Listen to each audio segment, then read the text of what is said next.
வணக்கம். 11வது வகுப்பு கணங்கள், தொடர்புகள் மற்றும் சார்புகளில் பயிற்சி 1.1ல் 9வது கணக்கு பார்க்க போகிறோம்.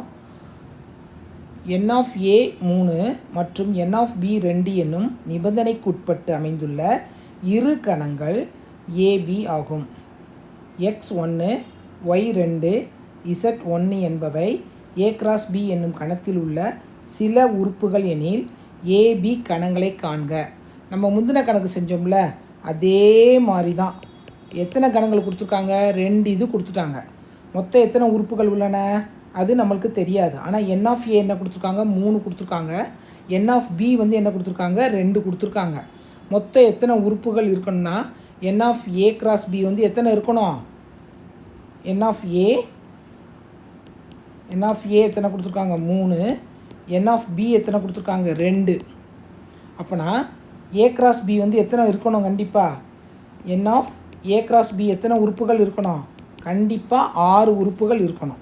அந்த 6 உறுப்புகளில் a வந்து எத்தனை இருக்குது? நம்மளுக்கு கொடுத்துருக்கிறது வந்து என்னது? ஃபஸ்ட்டு உள்ளது a. ஃபஸ்ட்டு உள்ளதில் என்னென்னலாம் இருக்குது? x, y, z. ரெண்டாவது உள்ளது என்னது? 1 b. 1 2. ரொம்ப எளிமையான கணக்கு இது. 2 லைன் தான், வேறு எதுவுமே கிடையாது. n of a கொடுத்துருக்காங்க, n of b கொடுத்துருக்காங்க.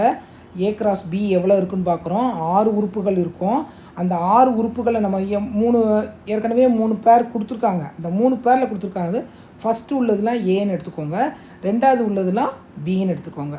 மிக எளிமையான கணக்கு. நன்றி.